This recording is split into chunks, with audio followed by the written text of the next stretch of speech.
Hello बच्चों, let's read the question. F G and F E represents gravitational and electrostatic force respectively between protons situated at a distance of 11 micrometer. The ratio of gravitational force to the electrostatic force is of the order of. Okay, चलिए इस पे हम थोड़ी सी चर्चा करते हैं और देखते हैं इसका सही आंसर क्या निकल के आता है. Starting from the key concept, अगर हम की कॉन्सेप्ट की ओर बढ़ेंगे सबसे पहले, तो की कॉन्सेप्ट होता है कि जब भी हमें दो बॉडीज़ के दरमियान, जो पॉइंट मासेस के दरमियान ग्रेविटेशनल फोर्स का जो है मैग्नीट्यूड देखना होता है, वो किसके बराबर होता है. सबसे पहला पॉइंट जो है कि अगर मेरे पास ये प्रोटॉन एक है और ये दूसरा प्रोटॉन है, इनके बीचों बीच कुछ distance, let us suppose question के अकॉर्डिंग इसने बोला है डिस्टेंस 11 माइक्रोमीटर, फिलहाल मैं आर रखता हूं. Okay, this is my proton, इसका मास मैं m मान लेता हूं, इसका मास भी मैं m मान लेता हूं, और क्योंकि इसका चार्ज जो है दैट इज q और इसका चार्ज भी दैट इज q. ओके, दो फोर्सेस की बात हो जाएगी. क्या पहले मैं लिख सकता हूं gravitational force will be equal to g universal gravitational constant into m square divided by R square. ये तो मेरा ग्रेविटेशनल फोर्स निकल के आ गया. तो अगर ये आपका ग्रेविटेशनल फोर्स जो है, ग्रेविटेशनल फोर्स निकल के आ गया, ग्रेविटेशनल फोर्स निकल के आ गया, तो अकॉर्डिंगली हम इलेक्ट्रोस्टैटिक फोर्स भी निकाल सकते हैं, that is equal to K Q square divided by R square. This is my how, this is my electrostatic force, this is my electrostatic force. तो आपके पास दो चीज़ें आ गई, एक तो आपका ग्रेविटेशनल फोर्स आ गया, दूसरा आपका क्या आ गया, इलेक्ट्रोस्टैटिक फोर्स आ गया. चलिए तब अब आगे बढ़ते हैं और इन कॉन्स्टेंट्स का जो है वैल्यू सबसे पहले अगर आपको पता होगा तो ये बहुत अहम रोल इसमें प्ले करेगा. तो अगर मैं ग्रेविटेशनल कांस्टेंट का वैल्यू देखता हूँ, universal gravitational constant, universal gravitational constant का वैल्यू जो है, ग्रेविटेशनल कांस्टेंट का वैल्यू किसके बराबर आ जाएगा, universal gravitational constant that comes out to be equal to 6.67 into 10 raised power -11. ऐसा ही होता है -11. और अगर यूनिट की बात की जाए that is newton metre square पर केजी स्क्वायर. ये तो ग्रेविटेशनल कांस्टेंट का वैल्यू है. अगर हम कोलम्बिक कांस्टेंट की बात की जाए तो that is equal to 1/4 pi epsilon naught, और इसको हम लिखते हैं this is equal to 9 into 10 raised power 9.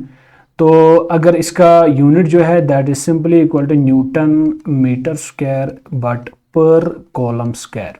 ये इसका यूनिट होता है और ये इसका यूनिट होता है. दोनों को जो है हमें याद रखना है और ये बहुत अहम रोल प्ले करेंगे हमारे इस इस क्वेश्चन के अंदर. इनका वैल्यू जो है बहुत अहमियत का हामिल होगा. चलिए, the question says you have to find out the ratio of gravitational force versus electrostatic force. One more point जो मैं यहाँ पे ऐड करना चाहता हूँ दैट इज कि mass of proton that is equal to 1.6 into 10 to the power -27 kg. ये होता है mass of what, mass of proton. Okay, now can I write here the gravitational force between the two protons will be equal to g m square divided by r square. What is the electrostatic force between the two protons? This will be equal to k q square divided by r square. If I treat this as equation 1, treat this as equation 2, so what should I do here? I will divide equation first, divide equation first by second by equation second. First को second से divide करेंगे, इसका मतलब gravitational force upon electrostatic force. This will be equal to G M square upon R square. तो यहाँ पे pen का colour change करूँगा ताकि आपको टर्म्स अच्छे से समझ में आ जाएंगे. Into K Q square divided by R square. तो यहाँ पे क्या हो जाएगा, सबसे पहले यहाँ पे पहली बात जो है R square cancel. This will be equal to G M square divided by K Q square. Now put the value and find the answer. This will be equal to this ratio, gravitational force divided by electrostatic force ratio. G का value डाल दीजिए 6.67 into 10⁻⁻11।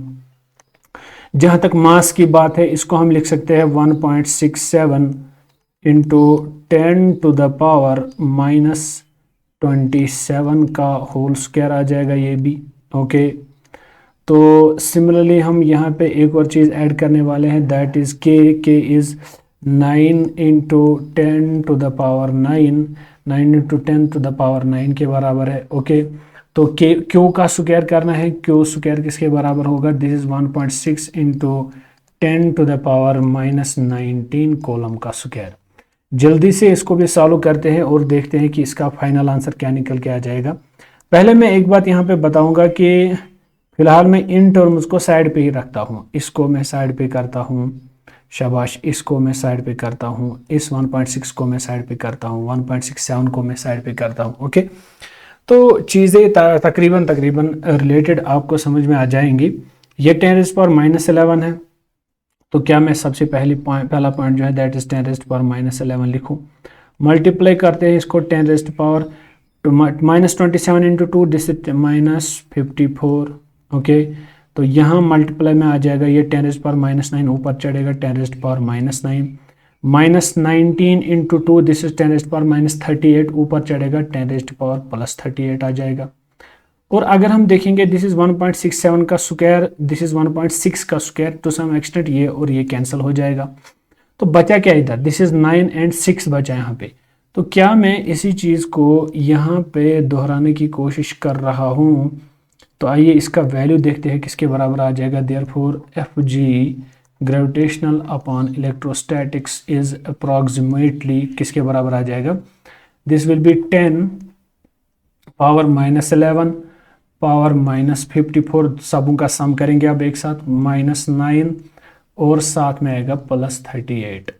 आप इसको देखिए ये किसके बराबर आता है, this is our 10, this is -11 -9, this is 20 20 + 38, this is +20 + 38, this +18, this is -54 + 18।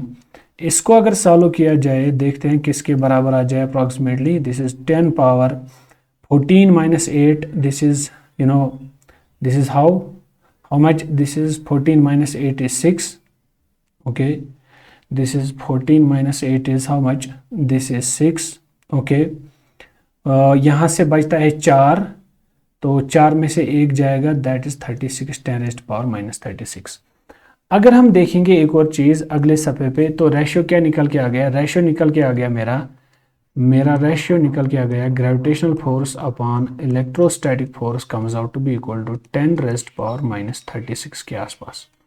पहले मैं ऑप्शन देखता हूं और ऑप्शंस में अगर मेरे को ऑप्शन मिल रहा है C option is the correct option of this question, because अगर रेशियो की बात की जाए, ratio is not much more, that is simply gravitational force upon electrostatic force approximately comes out to be equal to -10⁻⁻36. Hope you got the answer of this question. Thank you.